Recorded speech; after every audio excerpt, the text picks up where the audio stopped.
નમસ્કાર વિદ્યાર્થી મિત્રો, ફરીથી તમારું સ્વાગત છે આપણી યુટ્યુબ ચેનલ ઉપર.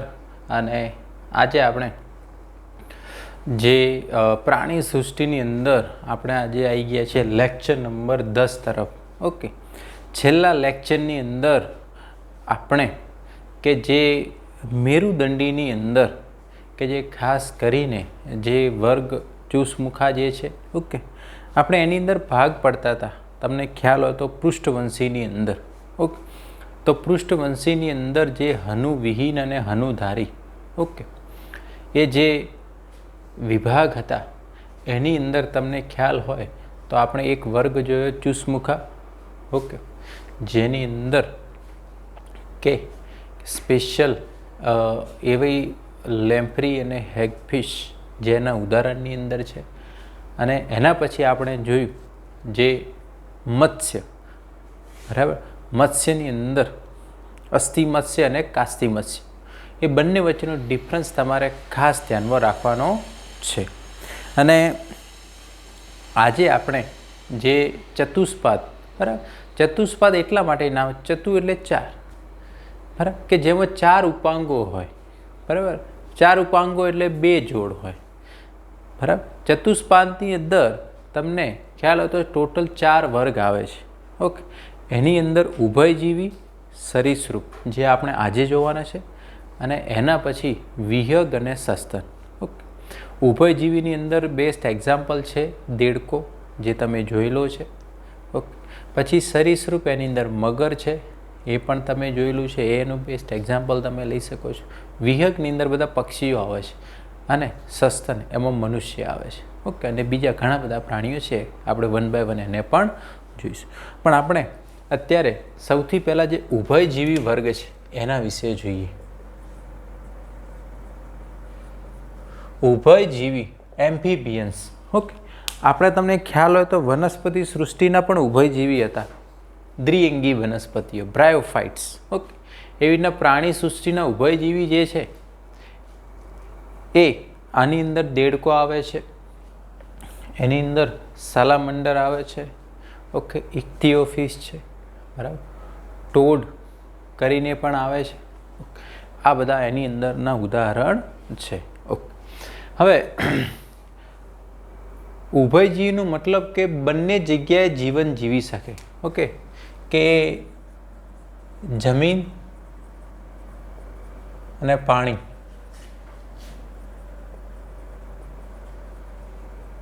બંને જગ્યાએ વસવાટ કરી શકે છે.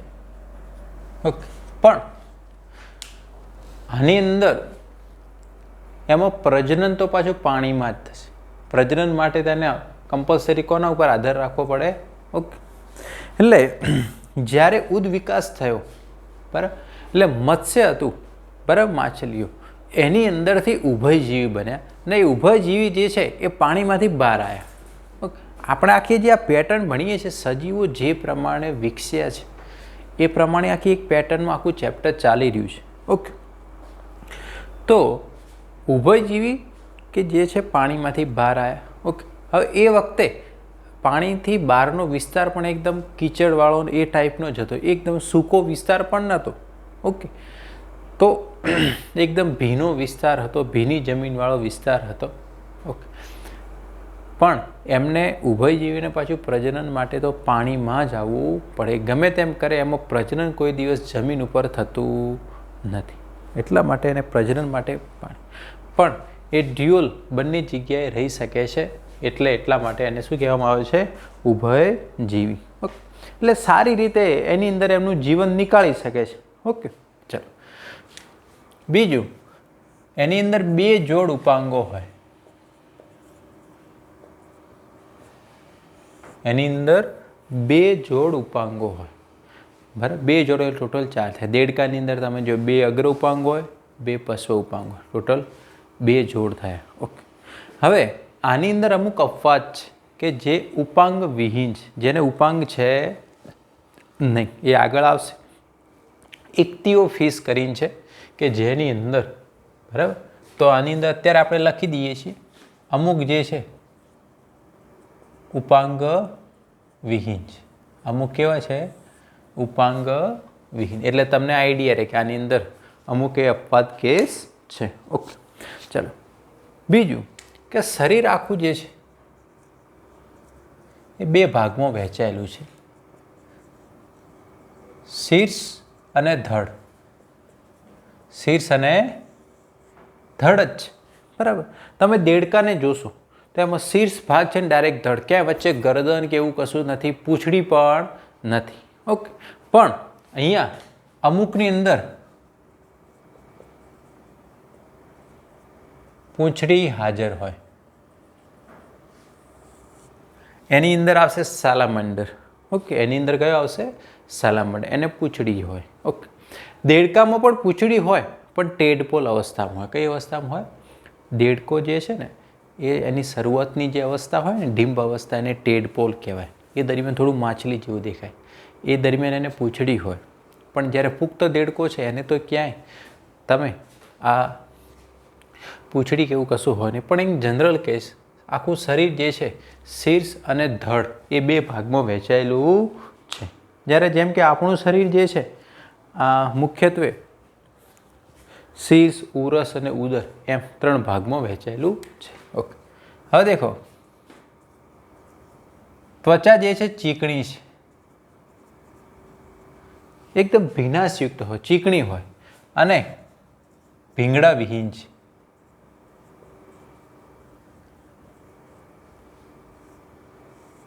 ત્વચા કેવી છે? એકદમ ચીકણી છે, શ્લેષ્મયુક્ત છે.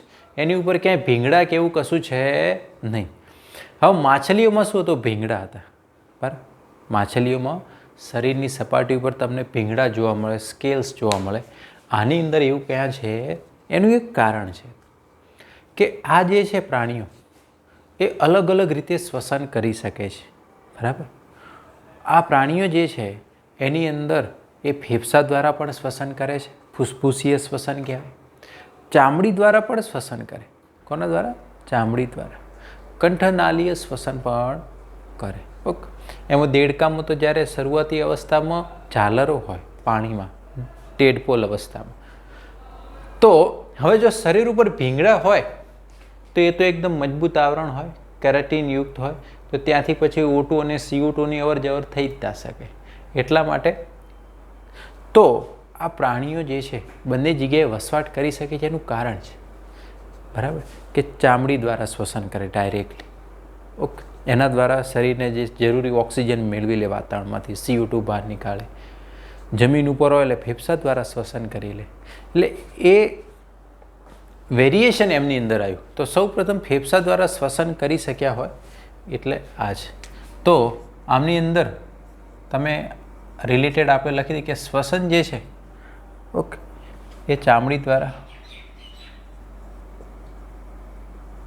ત્વચીય શ્વસન કહેવાય. ઓકે, ચામડી દ્વારા થાય. ઓકે, ફેફસા દ્વારા,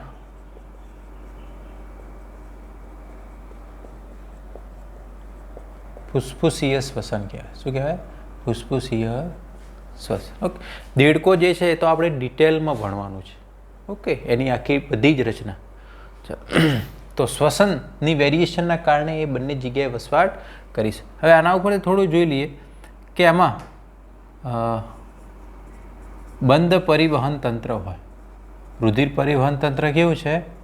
બંધ. ઓકે, હવે આપણે પેલો આગળના ટોપિક વારંવાર અહીંયા લખતા નથી કે ભાઈ આ રહ્યું દ્વિપાર્શ્વ સમમિતિ છે, ત્રિગર્ભસ્તરી છે, દેહકોષ્ઠી છે. બરાબર, આપણે જનરલ મેરુદંડીમાં આ બધું તમને સમજાવી દીધું હતું કે ભાઈ આ ત્રિગર્ભસ્તરી છે, આ દેહકોષ્ઠી છે, આ દ્વિપાર્શ્વ સમમિતિ છે. એટલે એ રહ્યું તો આપણે વારંવાર અહીંયા લખતા નથી. ઓકે, તો એ તો તમારે સમજી જવાનું. બંધ પરિવહન તંત્ર હોય. કેવું હોય? ઓકે, અને બીજું હૃદય ત્રિખંડી હોય. જેમ આપણામાં 4 ખંડો હોય, 2 કર્ણક અને 2 ક્ષેપક, એમ આમાં હૃદય કેટલા? 3 ખંડો યુક્ત હોય. બરાબર, 2 કર્ણક અને 1 ક્ષેપક. કર્ણક કેટલા હોય? 2 હોય અને ક્ષેપક 1 હોય. બરાબર, ઓકે, આટલું તો તમારે ખાસ ધ્યાનમાં રાખવાનું છે. આટલું યાદ રહેશે કે ભાઈ હૃદય ત્રિખંડી છે. ચાલો બીજું તો ત્વચા જે છે એકદમ ભીની અને ચીકણી હશે, ભીંગડા વગરની. ઓકે. આંખો ઉપર પોપચા હોય.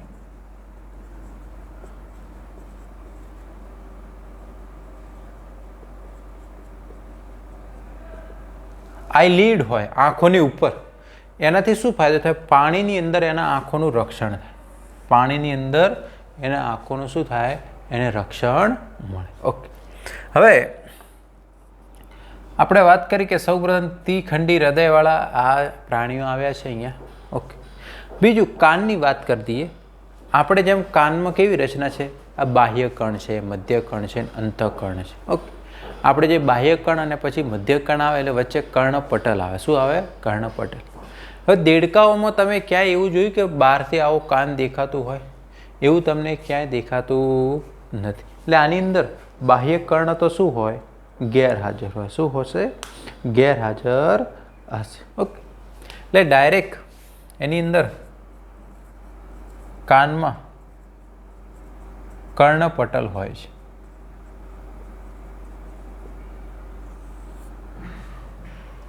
ઓકે. આ રીતના બાહ્ય કર્ણ તમને જોવા મળશે નહીં.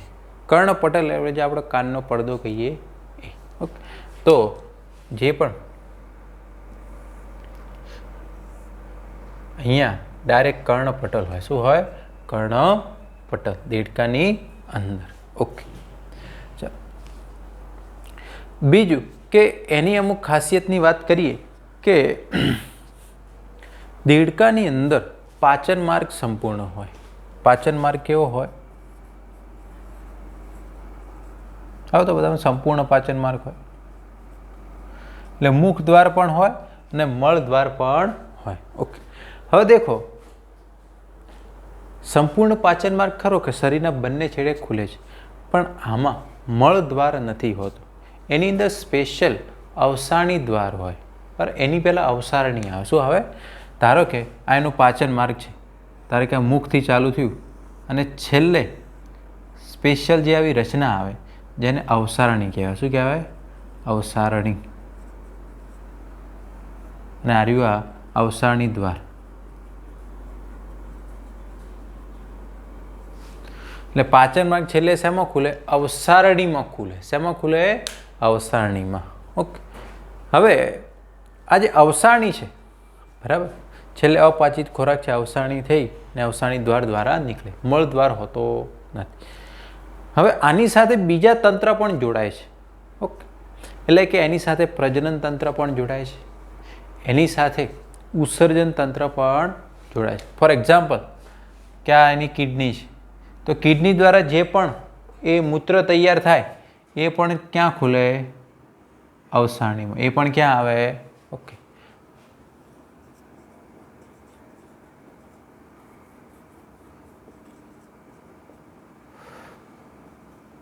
મૂત્ર માર્ગ છે એની અંદર ખુલશે. ઓકે. બીજું તો એ પણ એની અંદર ખુલે છે, એક બધું કોમન. પછી ધારો કે પ્રજનન માર્ગ હોય. ધારો કે જે પણ અન્નપિંડ કે શુક્રપિંડ, તો આ પ્રજનન માર્ગ એ પણ શેમાં ખુલે છે? અવસારણીમાં. શેમાં ખુલે છે? ઓકે. હવે દેડકાની અંદર કેવું થાય? બાહ્ય ફલન થાય. ઓકે. હવે મોટે ભાગે જેમાં શિશ્ન જેવી કઈ રચના ના હોય, જે પ્રાણીઓમાં શિશ્ન જેવી રચના નથી હોતી, એમાં બાહ્ય ફલન થાય. ક્યાં થાય? બાહ્ય ફલન. એટલે કે અંડકોષો શુક્રકોષો પાણીના માધ્યમમાં મુક્ત કરી દે અને એની અંદર જ એનું ફલન થાય. એ એમની ખાસિયત. તો આમનામાં ક્યાંય શિશ્ન જેવી રચના હોતી નથી. ઓકે. તો જે પણ નર દેડકો હોય તો શુક્રપિંડ દ્વારા શુક્રકોષો અવસારણીમાં લાવશે અને ત્યાંથી એ પાણીમાં મુક્ત કરશે. માદા જે છે, આમાં લિંગ ભેદ તો હોય જ છે. માદા જે છે પોતાના અંડકોષો અવસારણીમાં નાખશે અને અવસારણી દ્વારા પાણીમાં નિકાલ કરશે. અપાચિત ખોરાક હોય એ પણ આના દ્વારા બહાર નીકળે. તો અહીંયા ત્રણનો કોમન માર્ગ છે. બરાબર છે કે પ્રજનન માર્ગ, ઉત્સર્ગ માર્ગ, મૂત્ર માર્ગ અને પાચન માર્ગ બંને બધા જ એક જ કોમન જગ્યાએ ખુલે છે. અને કહેવાય અવસારણી. અને બધા એનું જે પ્રોડક્ટ હોય બરાબર એ અવસાની દ્વાર દ્વારા શરીરની બહાર નીકાળશે. ઓકે, તો એ વસ્તુ પણ તમારે ખાસ ધ્યાનમાં રાખવાનું. આ એક ઉભયજીવીઓની ખાસિયત હોય છે. ઓકે, ચાલો બીજા અમુક ગુણધર્મોની વાત કરીએ. આ જે છે શીત રુધિરવાળા હોય. શીત રુધિરવાળા એટલે કેવા કહેવાય? અસમતાપી પ્રાણીઓ કહેવાય. હવે આનો મતલબ શું થાય? આગળ આપણે માછલીઓમાં પણ જોયું હતું. મત્સ્ય, અસ્થિ મત્સ્ય હોય કે કાસ્તી, એ પણ બધા શીત રુધિરવાળા જ હતા. શીત રુધિરવાળાનો મતલબ એ થાય કે સતત એ પોતાના શરીરનું તાપમાન જાળવી શકતા નથી. બાહ્ય પર્યાવરણ સાથે શરીરનું તાપમાન બદલાઈ જાય છે. ઓકે, ફોર એક્ઝામ્પલ કોઈ દેડકો છે, આજુબાજુનું ટેમ્પરેચર 10 ડિગ્રી છે, 10 ડિગ્રી, તો પોતાના બોડીનું ટેમ્પરેચર પણ કેટલું થઈ જાય? 10 ડિગ્રી. એટલે શરીરનું તાપમાન ના સાચવી શકે તો કેવા કહેવાય? અસમતાપી. આપણે છીએ સમતાપી છીએ. આપણું બોડીનું કોન્સ્ટન્ટ ટેમ્પરેચર મેન્ટેન રહે 37 ડિગ્રી. શિયાળામાં ટેમ્પરેચર 10 ડિગ્રી જતો રહે, આપણા શરીરનું તાપમાન જાય 10 ડિગ્રી? ના, આપણું બોડી જે છે એ ટેમ્પરેચર મેન્ટેન કરી રાખે. એટલે આપણે સમતાપી કહેવાઈએ, ઉષ્ણ રુધિરવાળા કહેવાય. ઓકે, તો આના સિવાય જે શરીર સ્વરૂપ છે એ પણ આ જ છે, શીત રુધિરવાળા. ઓકે, હવે આપણે આગળ જોઈએ કે લિંગ ભેદ દર્શાવે છે. એટલે કે નર અને માદા પ્રાણી કેવા હોય? અલગ અલગ, એક જ હોતા નથી. ઓકે, બાહ્ય ફલન થાય. બાહ્ય ફલનનો મતલબ પાણીમાં થાય. ઓકે, દેડકો ભલે ગમે તેટલો પાણી જમીન ઉપર આવી જાય, પણ જેટલા પણ ઉભયજીવી છે પણ એને પ્રજનન તો પાણીમાં જ કરવું પડે. શું કરવું પડે? ઓકે, ચાલો. અને વિકાસ જે છે એ પરોક્ષ પ્રકારનો હોય. કયા પ્રકારનો હોય? પરોક્ષ. ઓકે, ફોર એક્ઝામ્પલ દેડકાની વાત કરીએ તો એમાં જે વિકાસની અંદર ડીંબ જે છે એ ટેડપોલ અવસ્થા હોય. દેડકામાં કઈ અવસ્થા હોય? ટેડપોલ. કઈ અવસ્થા હોય? ટેડપોલ અવસ્થા હોય. શરૂઆતમાં પૂંછડી જેવું. ઓકે, તો જ્યારે એની બ્રીડિંગ સિઝન હોય બરાબર, એની પ્રજનન ઋતુ હોય, એ સમય દરમિયાન નર અને માદા પ્રાણી હોય એની વચ્ચે મૈથુન પ્રક્રિયા થાય. પણ એ જે અંડકોષો અને શુક્રકોષો હોય પાણીમાં જ મુક્ત કરે. બરાબર છે? અને પાણીમાં જ એમનું ફલન થાય. એમાં ડીંબ અવસ્થા ચાલે. ઓકે, જેમ કે દેડકાની અંદર ટેડપોલ અવસ્થા ચાલે. ધીરે ધીરે ગ્રોથ આગળ વધે અને એ પુખ્તની અંદર ફેરવાય છે.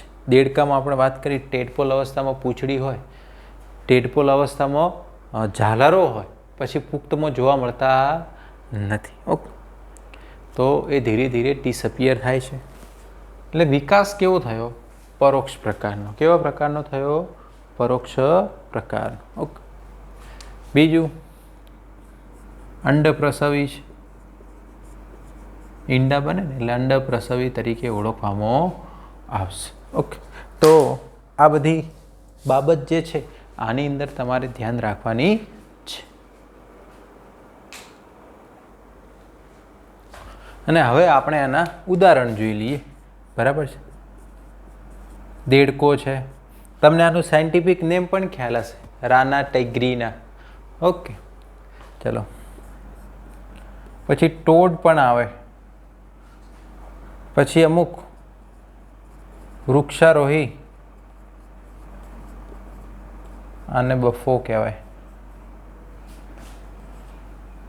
આ રાના. વૃક્ષારોહી દેડકા પણ આવે. હાઈલા કહેવાય. શું કહેવાય એને? હાઈલા. ઓકે, પછી સાલામાન્ડર.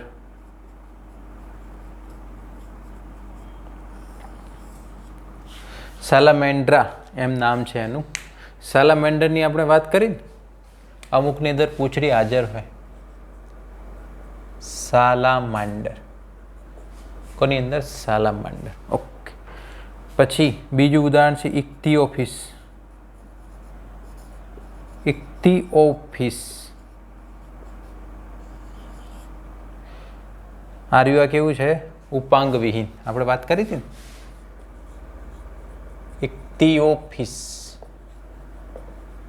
ઉપાંગ વિહીન ઉભયજીવી છે. કેવું છે? ઉપાંગ વિહીન. એમાં તમને પેલા ઉપાંગો જોવા મળે નહીં, એટલે અમુક તો અપવાદ રહેવાના. ઓકે, ચલો ચલો હવે આપણે નેક્સ્ટ સમુદાય જોઈએ, રેપ્ટાઇલ્સ. રેપ્ટાઇલ્સ એટલે સરીસૃપ. ઓકે, સરીસૃપ.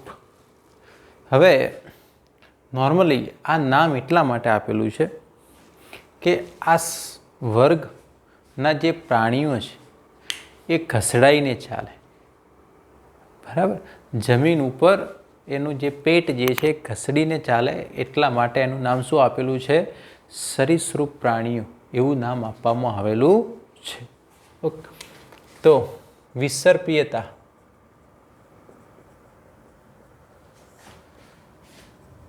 જમીન પર ક્રીપિંગ કરે, ક્રાઉલિંગ કરે, એટલા માટે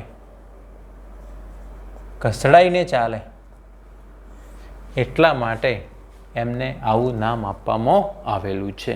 ઓકે, અમુક બેઝિક ઉદાહરણ તમને યાદ કરાવી દઈએ કે આ વર્ગની અંદર મગર છે, એલિગેટર છે જે ઘડિયાળ કહેવાય, સાપ છે, બરાબર, કાચબો છે, ગરોળી છે, બરાબર છે, જે પણ સાપની પણ જેટલી પણ વેરાયટી હોય, અજગર હોય, જે પણ. ઓકે, આ બધા જ આની અંદર આવશે. ઓકે, એટલે તમારા મગજની અંદર એ વસ્તુ રહે. ચલો, મોટે ભાગે આ બધા સ્થળો જ હોય, અમુક જલજ હોઈ શકે છે, બરાબર. મોટે ભાગે કેવા હોય? સ્થળ જ. ઓકે, ચલો હવે આમાં મોટે ભાગે પ્રજનન જે છે એ જમીન ઉપર થતું હોય. પ્રજનન ક્યાં થતું હોય?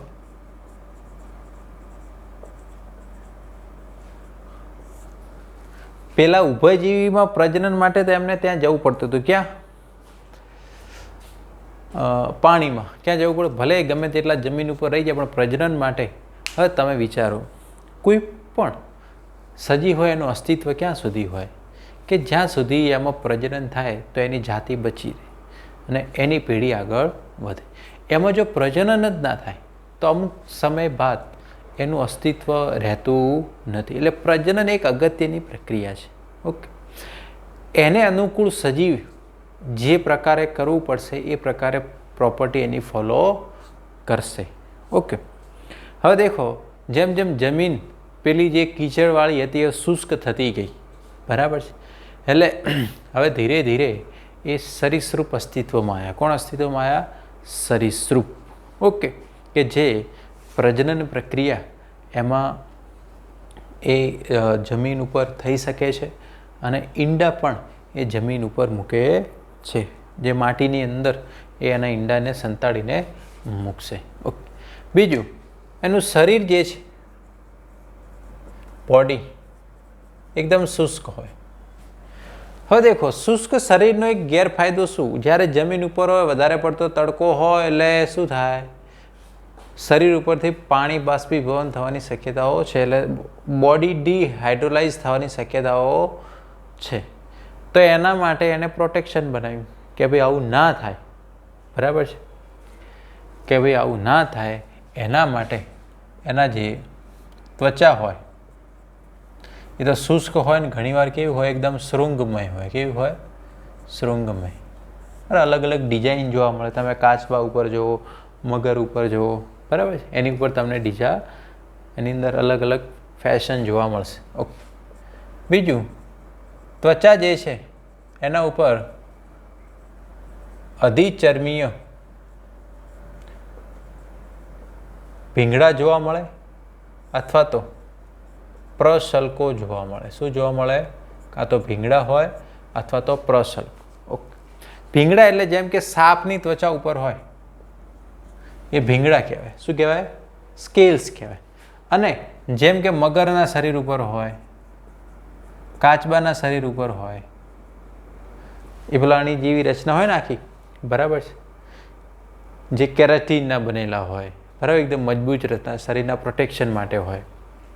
એ પ્રશલ્કો કહેવાય, જે પ્રોટેક્શન કરે. શું કરે? પેલું જે બાષ્પીભવનનો પ્રોબ્લેમ રહે ને એનાથી એને પ્રોટેક્શન મળે. ઓકે, હવે આ તો બધા ફેફસા દ્વારા જ શ્વસન કરે છે. કોના દ્વારા કરે છે? ફેફસા દ્વારા જ શ્વસન કરે છે. એવું નથી કે ત્વચા દ્વારા શ્વસન કરે છે, એવું ક્યાંય છે નહીં. ઓકે, ચાલો. હવે આની અંદર ક્યાંય પણ બાહ્ય કર્ણ, આપણે જેમ આ છે ને બાહ્ય કર્ણ, બરાબર, અને એની અંદર જે કર્ણપલ્લવ, આપણે જે બાહ્ય કર્ણ હોય એની અંદર આ શું છે? કર્ણપલ્લવ છે. એના પછી અંદર કર્ણનલિકા હોય. તો બાહ્ય કર્ણ હોય ને કર્ણપલ્લવ શું હોય? ગેરહાજર હોય. તમે મગર હોય તો મગર જે હોય તો એની ઉપર ક્યાં આ રીતના કાન જોયા છે કોઈ? નથી ભાઈ. ઓકે, તો બાહ્ય કર્ણપલ્લવ શું છે? ગેરહાજર. પણ એની અંદર કર્ણપટલ, એનો મતલબ એ નથી કે એને સંભળાતું નથી, ડાયરેક્ટ કર્ણપટલ હોય. શું હોય? કર્ણપટલ હાજર હોય. ઓકે, ચલો, એ વસ્તુ તમારે ખાસ ધ્યાનમાં રાખો. હવે એની અંદર જો ઉપાંગો હોય, બરાબર, ચતુષ્પાદ છે એટલે એ તો એક બેઝિક લક્ષણ છે. જો ઉપાંગો હોય તો 2 જોડ ઉપાંગો હાજર.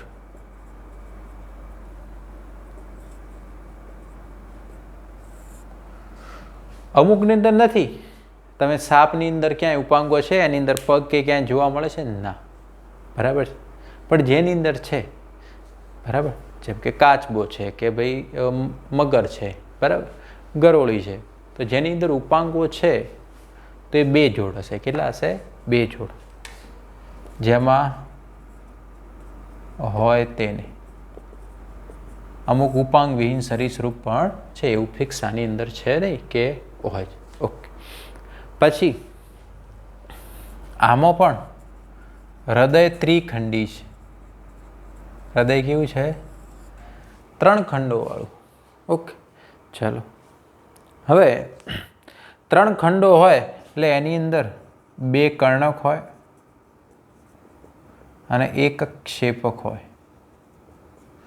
એટલે ટોટલ 3 ખંડો થઈ ગયા, 2 કર્ણક અને 1 ક્ષેપ. પણ આમાં એક અપવાદ છે. ક્રોકોડિલસ છે, જે મગર છે, એની અંદર મગરમાં 4 ખંડોયુક્ત હૃદય છે. મગરની અંદર 4 ખંડોયુક્ત છે. ઓકે, તો ક્યાંક ને ક્યાંક આનું લક્ષણ એ આપણને મળતું આવે છે. 4 ખંડોવાળું છે. કેટલા ખંડોવાળું છે? 4 ખંડોવાળું છે. ઓકે, શરીર આની અંદર પણ શીર્ષ હોય, ધડ હોય અને પૂંછડીની અંદર એ વિભાજિત થયેલું છે. ઓકે, અમુકની અંદર હોય છે, અમુકની અંદર હોતી નથી. ઓકે, પણ આ અપવાદ તમારે ખાસ ધ્યાનમાં રાખવાનું છે. ઓકે, પછી અમુક પ્રાણીઓ જે છે, બરાબર છે, એ નિર્મોચનની ઘટના કરે. એમાં આખી ચામડી જે છે એને ઉતારે છે. તમે સાપની અંદર કદાચ તમે અભ્યાસ કર્યો છે. ઓકે, તો સાપ છે અને ગરોળી, એની અંદર કઈ ઘટના જોવા મળે છે કે એની જે ત્વચા જે છે એને નીકાળવાની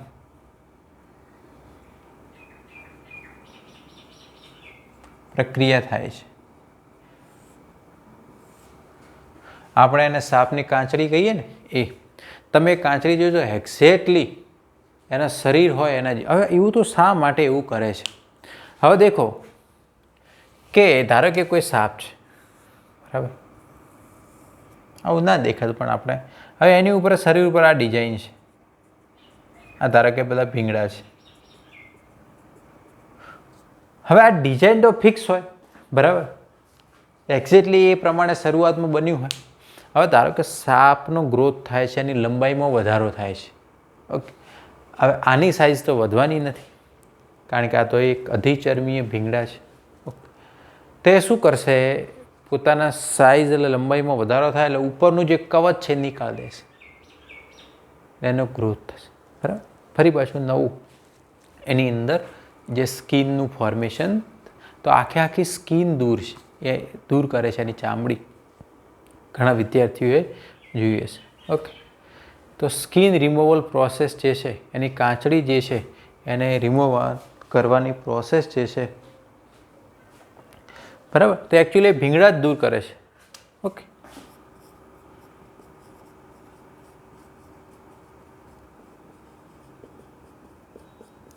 આપણે કીધું ગ્રોથ માટે વૃદ્ધિ કરે છે, એટલે ક્યાંક ને ક્યાંક એને એ વસ્તુ દૂર કરવી પડે. નહીંતર તો હવે આપણે ફિક્સ હોય કે ભાઈ આ ધારો કે કોઈ એક ટ્યુબ છે, હવે કોઈનો ગ્રોથ થાય છે, બરાબર, હવે તો એને ટ્યુબમાંથી બહાર નીકળવું પડે. શું કરવું પડે? બહાર નીકળવું પડે, બરાબર. તો એ બહાર નીકળે ત્યારે જ એ વસ્તુ શક્ય છે. આ તો ફિક્સ સાઇઝ હોય, બરાબર છે, શરૂઆતમાં હોય. તો આમાં પણ કોઈ ટ્યુબમાં પૂરી દીધો એ રીતનું એની અંદર છે. બીજું હૃદયની વાત કરી, બરાબર, તો અહીંયા બંધ પરિવહન તંત્ર હોય. ઓકે, બીજું શીત રુધિરવાળા હોય, એટલે અસમતાપી. કેવા હોય? અસમતાપી પ્રાણીઓ છે, બરાબર. એમનું ટેમ્પરેચર પણ બદલાઈ જાય છે. હવે આપણે થોડી પ્રજનનની વાત કરી દઈએ.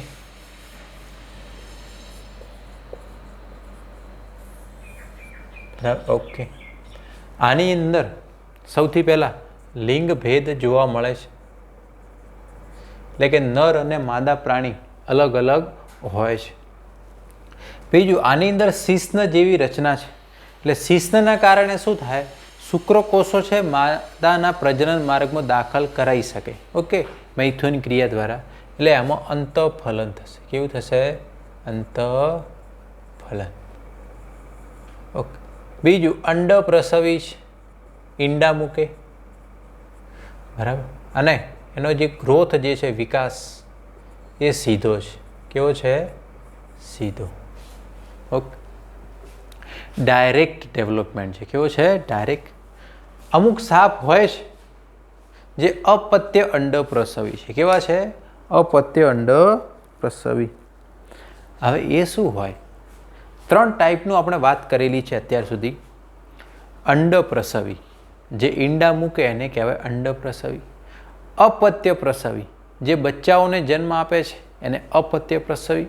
અને આ ત્રીજું છે અપત્ય અંડ પ્રસવી. ઓકે, અમુક સાપ શું કરે? ઈંડા તો મૂકે પણ એ શરીરની બહાર ના નીકાળે, એ પોતાની અંદર સાચવીને રાખે. અને જ્યારે એમાંથી બચ્ચા ડાયરેક્ટ બહાર નીકળશે, પછી શરીરમાંથી, પછી જ્યારે ઈંડામાંથી ડાયરેક્ટ શું નીકળે? નહીંતર શું થાય? એ જો ઈંડા બહાર મૂકી દે તો બીજું કોઈ આવી અને ખાઈ જવાની શક્યતાઓ વધારે છે. એટલે પ્રોટેક્શન માટે ઈંડાને અંદર જ સાચવીને રાખશે. બાકી આ મગર છે એ બધા શું કરે?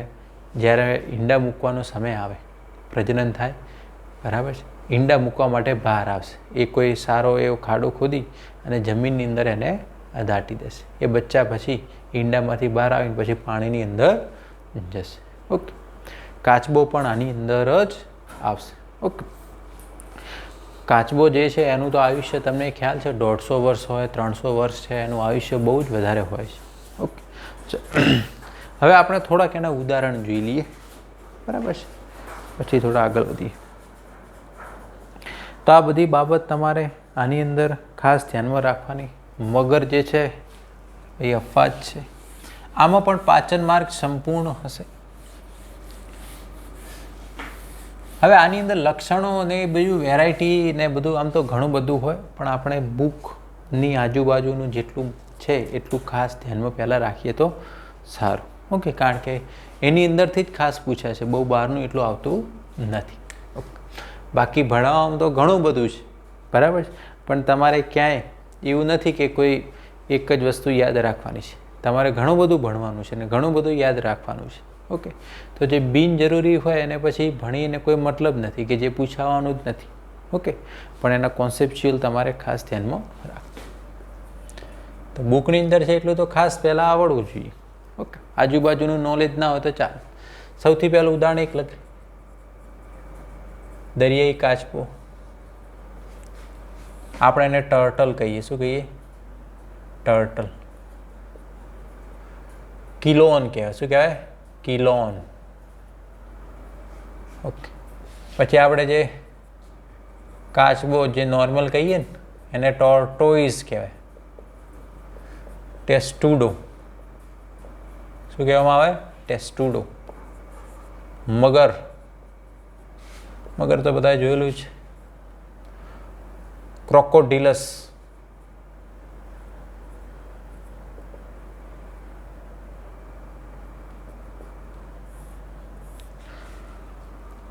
ચલો હવે મગર જેવું જ પણ એમાં અણીદાર જેવી રચના તમે કદાચ જોઈ હશે.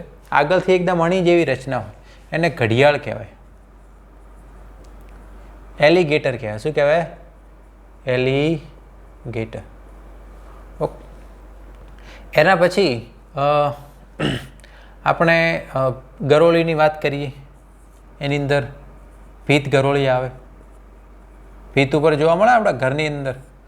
ઓકે ચાલો એને ખાસ કરીને હોમી ડેક્ટાઇલસ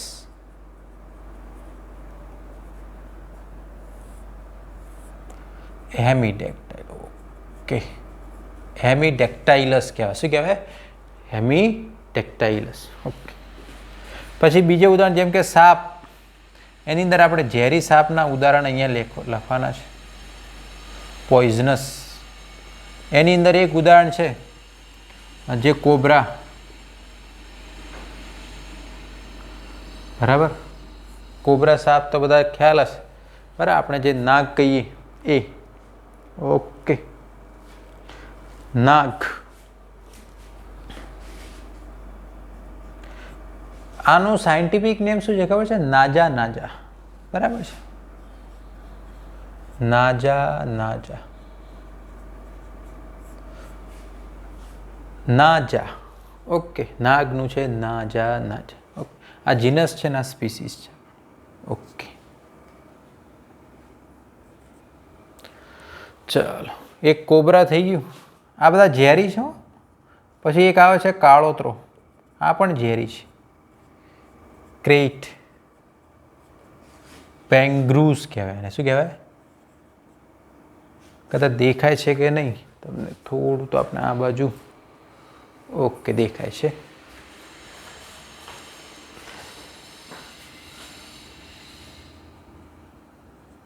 બેંગ્રુસ. ઓકે. પછી એક ત્રીજા નંબરમાં છે ચિત્રો. વાઇપેરા. વાઇપર કહીએ ને વાઇપર સાપ. ઓકે. આ બધા ઝેરી સાપ છે. તો એક્ઝામમાં કદાચ આ 3 ઉદાહરણ આવે નીચેનામાંથી કયો ઝેરી નથી તો આના સિવાયનું જે આપે ને ઝેરી તમારે લખી દેવાનું. ઓકે. આટલું તો તમારે ખાસ ધ્યાનમાં. આ કિલોન દરિયાઈ કાચબું. ટોર્ટોઇસ જે આપણે નોર્મલી જોઈએ છીએ. ઓકે. આપણને ગમે ત્યારે સાદા પાણીની અંદર તળાવમાં કે જે જોવા મળે છે એ ઘરની અંદર ઘણીવાર રાખતા હોય અમુક. મગર. ઘડિયાળ જે છે થોડું આમ આગળથી ચાંચ જેવું આવે છે ને અણીદાર હોય ચાંચ ક્યાં. ભીત ગરોળી. Wall lizard. હેમીડેક્ટાઇલસ.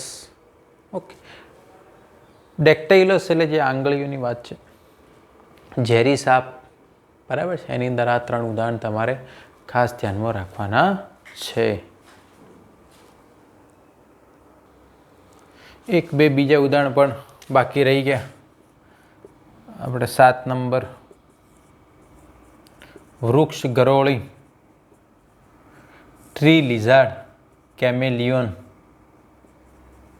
કેમેલિયોન બધાએ જોયું છે. કલર બદલે ખ્યાલ હોય તો. બરાબર છે. કેમેલિયોન. ઓકે. પછી બગીચામાં જોવા મળતી ગરોળી. કેલોટસ ગાર્ડન લિઝાર્ડ.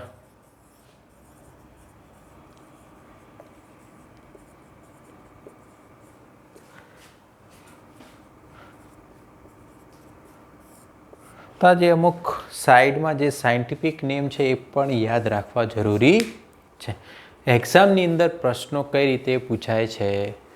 ઉદાહરણ આપેલા હોય અને એનું લક્ષણ પૂછાય અથવા જોડકા જોડવાના પૂછાય કે આ બાજુ ઉદાહરણ હોય આ બાજુ એનું લક્ષણ આપેલું હોય તો એ રીતે તમારે ધ્યાનમાં રાખવું પડે. તો ઉદાહરણ યાદ હોય એના ઉપરથી તમને લક્ષણો યાદ આવે. કોઈ પણ સમુદાયની અંદર તમે એક ઉદાહરણ પહેલાં મગજની અંદર રાખો અને એના આધારે એના બધા જ લક્ષણો તૈયાર કરો તો જ યાદ રહેશે. ઓકે, તો હવે આપણે આની અંદર હવે ખાસ કરીને 2 વર્ગ બાકી રહ્યા છે, વિહગ અને સસ્તન. ઓકે, એના વિશે આપણે નેક્સ્ટ લેક્ચરની અંદર જોઈશું. Thank you.